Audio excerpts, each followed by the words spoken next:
Hari ini kita memasuki sebuah topik yang mulai mengisi ruang publik Indonesia, wacana redenominasi rupiah dan bagaimana gereja serta jemaat perlu menyiapkan diri menghadapi setiap kebijakan yang mungkin diberlakukan pemerintah.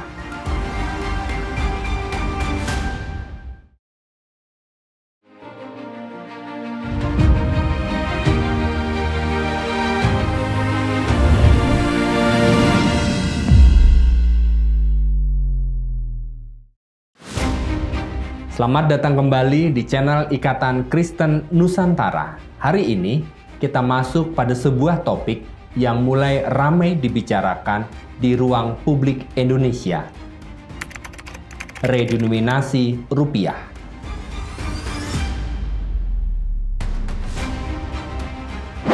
Banyak yang bertanya, mengapa gereja perlu ikut membahas ini? Bukankah ini urusan ekonomi negara? Bukan urusan rohani? Justru disinilah pentingnya gereja hadir. Sebab gereja bukan hanya tempat berdoa, tetapi juga tempat mengembangkan hikmat, karakter, dan kecerdasan hidup yang memampukan umat menghadapi perubahan zaman.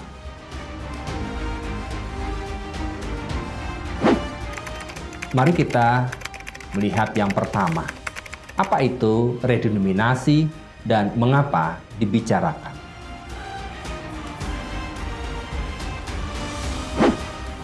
Redenominasi adalah penyederhanaan nilai mata uang dengan mengurangi jumlah nol tanpa mengubah daya beli.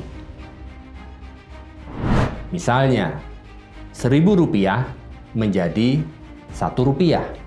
Dalam proses ini, nilai uang tidak dipotong, hanya angka nominalnya yang disederhanakan. Ekonom Robert Mundell, peraih Nobel, menjelaskan bahwa redenominasi biasanya dilakukan ketika sebuah negara ingin menyederhanakan sistem pembayaran, mengurangi kesalahan transaksi, serta memperkuat citra mata uang di mata dunia. Sementara ekonom Indonesia seperti Khatib Basri dan Faisal Basri menilai bahwa redenominasi memerlukan 3 syarat. Stabilitas ekonomi, inflasi yang terkendali, dan kesiapan sistem keuangan. Tanpa 3 hal ini, perubahan nominal justru membingungkan masyarakat. Jika Indonesia suatu saat menerapkan redenominasi, ini bukan sekedar isu angka, tetapi isu psikologis, edukatif, dan sosial. Dan semua itu menyentuh kehidupan jemaat gereja.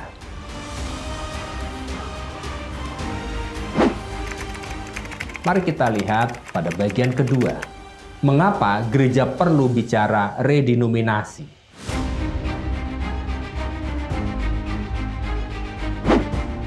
Pertama, gereja adalah tempat edukasi moral dan literasi hidup.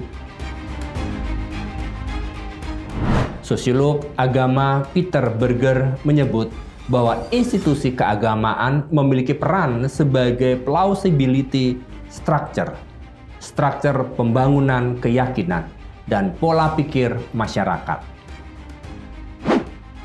Artinya gereja adalah salah satu tempat paling efektif untuk memberi pemahaman yang benar tentang isu-isu publik. Saat perubahan moneter terjadi, gereja bisa menenangkan jemaat dari kepanikan. Memberi penjelasan sederhana tentang arti perubahan. Mencegah penyesatan informasi. Mendidik jemaat agar bijak finansial. Dalam banyak kasus internasional, ketika negara memberlakukan redenominasi seperti Turki, Ghana, maupun Korea Selatan, masalah terbesar bukan ekonomi, tetapi kebingungan masyarakat. Disinilah gereja dapat berperan sebagai pusat pembelajaran. Yang kedua, Pemuritan finansial adalah bagian dari spiritualitas. Seorang tokoh, John Wesley, pendiri metode, pernah berkata, "Earn all you can, save all you can, and give all you can." Bagi Wesley, spiritualitas bukan hanya doa, tetapi juga pengelolaan keuangan. Jika redenominasi membuat nominal berubah, persembahan berubah angka, laporan keuangan gereja harus menyesuaikan, pengelolaan kas dan administrasi keuangan jemaat ikut berubah. Semua ini memerlukan pemuritan. Bagaimana umat Tuhan mengelola uang dengan bijaksana, tidak bingung hanya karena nol berkurang. Teolog kontemporer seperti Timothy Keller menekankan bahwa uang adalah Allah kecil yang bisa membutakan manusia. Gereja harus membantu umat memahami bahwa nilai sejati tidak terletak pada angka, baik banyak nol maupun tanpa nol, tetapi pada hati yang setia kepada Tuhan. Redenominasi menjadi momen edukasi. Nominal boleh berubah, tetapi karakter tetap harus kuat. Yang ketiga, gereja harus hadir sebagai pembimbing di tengah ketidakpastian.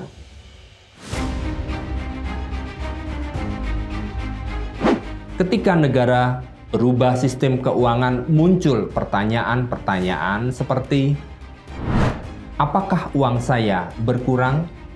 Bagaimana dengan persembahan? Bagaimana tabungan keluarga? Bagaimana jika harga dibulatkan naik? Ekonom behavioral seperti Daniel Kahneman menjelaskan konsep money illusion. Manusia sering salah paham mengenai uang karena terpaku pada angka, bukan nilai real. Gereja perlu membantu jemaat melihat secara jernih sehingga umat tidak terjebak dalam ketakutan atau kesalahpahaman.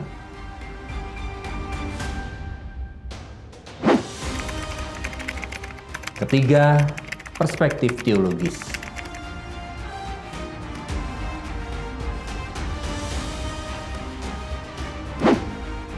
Pertama, kita akan melihat Alkitab mengajarkan tanggung jawab atas perubahan ekonomi. Sama seperti yang tertulis di dalam Amsal 27 ayat 12 dikatakan, orang bijak melihat malapetaka lalu bersembunyi, tetapi orang yang tak berpengalaman berjalan terus lalu terkena celaka. Ayat ini menekankan proaktif dalam menghadapi perubahan. Jika negara mengubah sistem uang, jemaat harus mempersiapkan administrasi keuangan, memahami perbedaannya, mengatur ulang kebiasaan bertransaksi. Gereja dapat menjadi tempat pembicaraan ini. Yang kedua, redenominasi dan prinsip keadilan sosial. Ketika harga berubah, resiko pembulatan ke atas dapat merugikan orang kecil. Teolog Walter Brueggemann menulis bahwa umat Allah dipanggil untuk membangun ekonomi neighbor lines, ekonomi yang berpihak kepada sesama.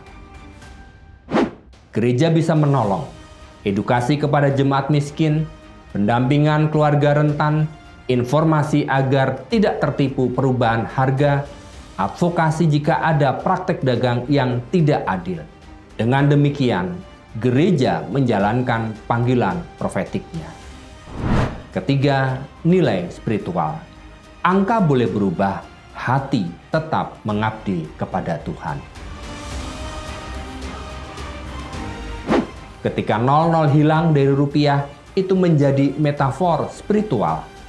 Kekayaan tidak ditentukan oleh panjangnya angka, tetapi oleh kualitas iman dan ketaatan. Yesus pernah berkata, "Di mana hartamu berada, di situ juga hatimu berada." Redenominasi mengingatkan kita, uang hanya alat, bukan sumber identitas, dan juga bukan pusat hidup. Pemuritan finansial mengajar jemaat untuk tidak takut pada perubahan nilai nominal, karena nilai hidup tidak berasal dari uang, tetapi dari Tuhan.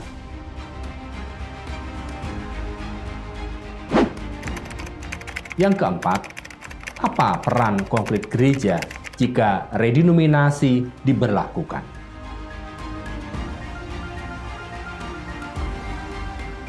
Berikut langkah-langkah praktis yang dapat diberlakukan oleh gereja. Yang pertama, edukasi jemaat melalui seminar dan kelas keuangan gereja. Gereja dapat mengundang ekonom Kristen, akuntan, atau dosen ekonomi untuk menjelaskan dampak nyata redenominasi. Kedua, menyediakan materi sederhana. Misalnya, dulu 10.000, sekarang Rp10. Edukasi visual dan praktis sangat membantu. Ketiga, menyesuaikan sistem persembahan dan pembukuan gereja. Transisi harus rapi, akurat, dan transparan. Keempat, mendampingi jemaat rentan, terutama lansia, keluarga kecil, pedagang kecil yang mungkin bingung dengan sistem baru. Dan kelima, membangun mentalitas stabil. Menekankan bahwa perubahan nominal bukan ancaman, tetapi bagian dari dinamika ekonomi yang bisa dihadapi dengan iman dan hikmat.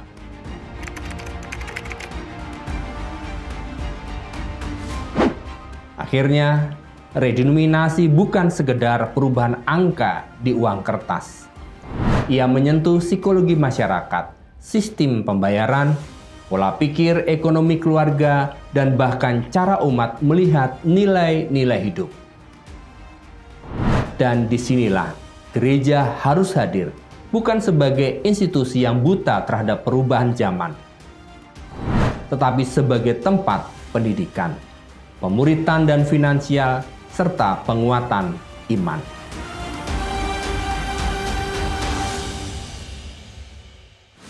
Gereja dipanggil bukan hanya untuk membentuk orang yang saleh, tetapi juga orang yang bijaksana menghadapi dunia nyata.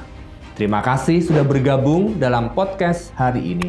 Sampai jumpa dalam episode berikutnya. Tuhan memberkati.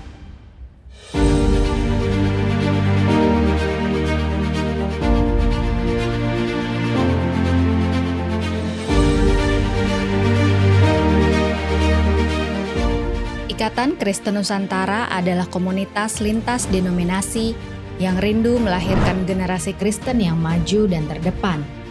Mari berkolaborasi dan bersinergi dengan kasih untuk mencari, membina, dan mendanai anak-anak berprestasi yang terkendala biaya kuliah, lalu mengutus mereka ke dalam dunia dan mempercayakan mereka untuk mendukung gereja dan lembaga Kristen lainnya, agar terus melahirkan generasi unggul dan memberitakan kabar baik supaya keselamatan yang daripada Tuhan sampai ke ujung bumi.